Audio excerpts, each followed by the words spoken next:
Hello friends, welcome to mathematics world. Doctor Sonen Gupta online maths class. Dear friends, जैसे कि आप जानते हैं कि मैं आपको दिसंबर 2023 के इंजीनियरिंग मैथमेटिक्स 1 के पेपर का सॉल्यूशन सॉल्व करा रहा हूं, जिसमें अभी तक हम क्वेश्चन नंबर 1 से लेकर क्वेश्चन नंबर 6 तक सॉल्व कर चुके हैं। आई होप आपने वो 6 वीडियो देख लिए होंगे। आज हम बात करेंगे क्वेश्चन नंबर 7 के बारे में, जो कि स्पेशली मैट्रिक्स पर बेस्ड हमारे पास है। तो डियर फ्रेंड्स, अगर आप मेरे चैनल पर पहली बार आए हुए हैं, चैनल को सब्सक्राइब कर लीजिएगा, बेल आइकन को प्रेस कर लीजिएगा, जिससे कि फर्दर नोटिफिकेशन आपको मिलता रहे। और वीडियो को लाइक करने में कंजूसी ना करिएगा। आइए स्टार्ट करते हैं। क्वेश्चन नंबर 7 को अगर हम देखेंगे तो इसमें आपको दिखाई देगा, transform the following matrix into normal form and find its rank. यानी क्वेश्चन में हमसे बोला है कि इस जो मैट्रिक्स आपको दी हुई है, इसकी नॉर्मल फॉर्म में इसको कन्वर्ट करिए और साथ में इसके रैंक में निकालिए।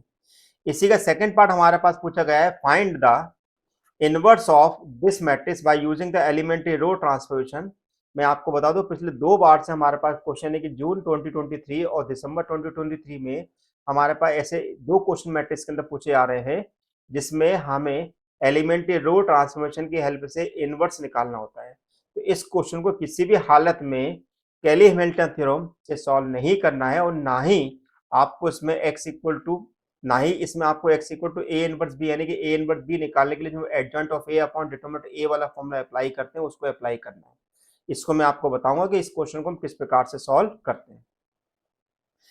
आइए सबसे पहले हम बात कर देते हैं कि क्वेश्चन नंबर 7 को हम नॉर्मल फॉर्म किस प्रकार से निकालेंगे। देखिए, जो 4 नॉर्मल फॉर्म होती है हमारे पास, आई आर जीरो और फिर IR000, इन 4 में से कोई हमें एक फॉर्म निकाल के देना जरूरी है। और जब भी अगर हम नॉर्मल फॉर्म लगा रहे हैं तो उसका एक वर्किंग रूल होता है, आपको रो और कॉलम ऑपरेशन दोनों लगाने हैं, और उन 4 नॉर्मल फॉर्म में से, उन 4 फॉर्म में से हमारे पास फॉर्म निकल के आना चाहिए, वही नॉर्मल फॉर्म कहलाती है।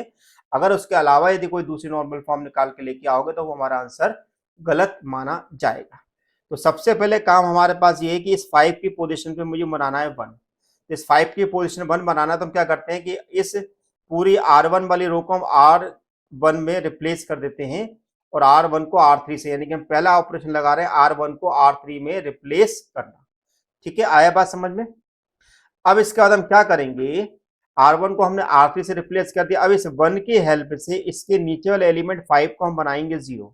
तो 5 को एलिमेंट को 0 बनाने के लिए हमें R3 के लिए R3 माइनस 5 R1 अप्लाई करना पड़ेगा, जिससे कि मुझे मिलेगा 0844। अब 0488 के बाद हम इसी 1 की हेल्प से इस -1 और 2 को हम बनाएंगे 0, क्योंकि ऑलरेडी लास्ट वाला एलिमेंट मेरा 0 बना हुआ है। तो हम यहाँ पर C2 के लिए C2 प्लस C1 और C3 के लिए C3 माइनस 2C1 वाले फॉर्मूले को अप्लाई करेंगे, जिससे हमें मिलेगा 1 0 0 और 0 0 1। अब इस पोजीशन पे ऑलरेडी मेरे पास 1 है, तो मुझे यहाँ पे कुछ करने की जरूरत नहीं है। बस इस 1 की हेल्प से इसके नीचे वाले एलिमेंट को मुझे 0 बना देना है। उसके लिए मैं ऑपरेशन लगाऊंगा R3 के लिए 8 R2, तो मेरे पास मिलेगा 0 0 -12 -4। अब हम क्या करेंगे, इसी 1 की हेल्प से, हम इसी 1 की हेल्प से 2 को और इस वाले 1 को हम बना देंगे 0। तो इसके लिए मैं ऑपरेशन लगाऊंगा C3 के लिए C3 माइनस 2C2 और C4 के लिए C4 माइनस C2। तो इस प्रकार से मुझे यहाँ पर 0 0 मिल जाएगा। अब हम क्या करेंगे, इसके अंदर C3 के अंदर हम डिवाइड कर देंगे -12 का, और C4 के अंदर डिवाइड कर देंगे -4 का। क्यों? क्योंकि मुझे इन पोजीशन को 1 1 में कन्वर्ट करना है। तो उसके लिए मैंने क्या करा, यहाँ पर C3 के अंदर डिवाइड कर दिया -12 और C4 के अंदर डिवाइड कर दिया -4। तो यहाँ पर 1 1 मेरे पास आ गया। अब इसी 1 की हेल्प से इस 1 को मैं यहाँ पर 0 बनाऊंगा, तो मेरे पास ये आ गया। तो मैंने क्या देखा कि मेरे पास इतना पोर्शन जो है, मेरे को आइडेंटिटी मैट्रिक्स मिल रहा है, जिसको हम बोल रहे हैं यहाँ पर I3। तो यहाँ पर मैंने ये डैश वाली लाइन को अप्लाई कर दिया है, और मेरे पास उसमें से एक फॉर्म निकल के आ गई I3 0। चूंकि यहाँ पर I3 आया है, तो इसका मतलब ये होगा कि इस मैट्रिक्स की जो रैंक होगी वो 3 होगी। ठीक है, तो इस प्रकार से हम इस क्वेश्चन को सॉल्व करते हैं। आई होप आपको मेरा सॉल्यूशन समझ में आया होगा। अब बात करते हैं इसके सेकंड पार्ट की। Find the inverse of 0 1 2 1 2 3 3 1 2 by using the elementary row transformation.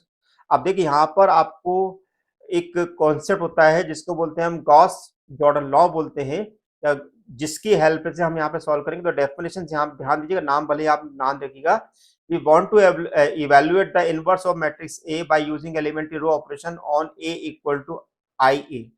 हम क्या करेंगे कि a equal to I A लेके चलेंगे और उसको कन्वर्ट कर देंगे i equal to B A में। I equal to B A में कन्वर्ट करने का मतलब ये है कि जो भी मेरे पास बी आएगा वो मेरे पास कहलाएगा ए इनवर्स। क्या कहलाएगा? वो ए इनवर्स कहलाएगा। यानी कि अगर बी को ए से मल्टीप्लाई कर रहे हैं, अगर वो आई के बराबर मिल रहा है तो इसका मतलब कंफर्म है कि बी ए का इनवर्स होगा। तो इस लॉजिक को हमें फॉलो करना है। पहले मैंने मैट्रिक्स ए ली और इस मैट्रिक्स ए को मैंने लिख दिया ए इक्वल टू आई ए। अब मैंने यहाँ पर ये ए लिखा हुआ है और आई को मैंने लिख दिया 1 0 0 0 1 0 0 0 1 और ए। अब मेरा काम क्या है वो समझिए। मेरा काम यह है कि मुझे आई बी बनाना है। मेरे को क्या करना है? इस मैट्रिक्स को आई में कन्वर्ट करना है। काय में कन्वर्ट करना है? आई में। लेकिन ध्यान रखना, जो भी कुछ करना है वो केवल रो ऑपरेशन के साथ करना है, कॉलम कहीं पर भी नहीं लगाने हैं। ठीक है? और जब उस जैसे हम जो ऑपरेशन हमने यहाँ लगाए हुए हैं वही ऑपरेशन हमें आई में भी इसमें भी अप्लाई करते आना है। तो जो निकल के हमारे पास आएगा वो हमारे पास बी कहलाएगा। अब सबसे पहले मुझे इस जीरो को जो है 1 में कन्वर्ट करना है। तो मैंने क्या करा? इस 1 को ऊपर शिफ्ट कर दिया। तो 1 को ऊपर शिफ्ट कर दिया तो क्या होगा? 1 2 3 0 1 2 3 1 2। और जो ऑपरेशन में यहां लगा रहा हूं वही ऑपरेशन में आइडेंटिटी वाले पोर्शन में भी अप्लाई करते जाऊंगा। अब हम क्या करेंगे? इस 1 की हेल्प से इस 3 को बना देंगे 0। क्या करेंगे? इस 3 को बना देंगे 0। तो ऑपरेशन लगेगा R3 के लिए R3 - 3 R1। राइट? तो मेरे पास क्या मिल गया? 1 2 3 0 1 2 और 0 -5 7।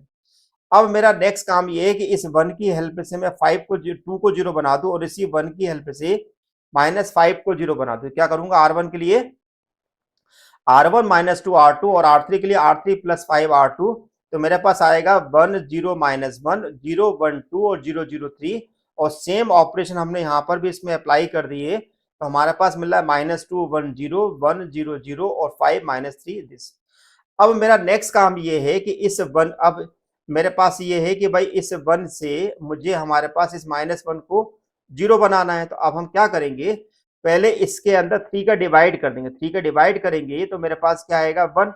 और यहाँ पर आएगा 5/3 -1 और 1/3। अब इसी 1 की हेल्प से इस 2 को और -1 को बना देंगे 0। ठीक है? तो हमने ऑपरेशन के लगाया R1 के लिए R1 + R3, R2 के लिए R2 - 2 R3। तो मेरे पास यहाँ तो पूरा बन गया आइडेंटिटी मैट्रिक्स। और सेम ऑपरेशन अगर हमने यहाँ पर अप्लाई किए हुए हैं तो हमको मिल गया -1/3 0 1/3 -7/3 2 2 -2/3 5/3 -1। तो ये मेरा कन्वर्ट हो गया I इक्वल टू बी ए। तो ये जो बी हमें मिला है यही मेरे पास मैट्रिक्स ई का इनवर्स कहलाता है। तो ये जो इनवर्स निकालने का तरीका होता है हम इस लॉजिक को अप्लाई करके सॉल्व कर सकते हैं। तो डियर फ्रेंड्स, मैंने आपको आज यहाँ पर क्वेश्चन नंबर 7 भी सॉल्व करा दिया। अब मेरे पास केवल एक क्वेश्चन रह गया जिसको हम नेक्स्ट वीडियो लेक्चर में देखेंगे। डियर फ्रेंड्स, चैनल को सब्सक्राइब कीजिएगा, वीडियो को लाइक कीजिएगा और अपने फ्रेंड के साथ शेयर कीजिएगा। Thank you for watching my channel, doctor Sonendra Gupta.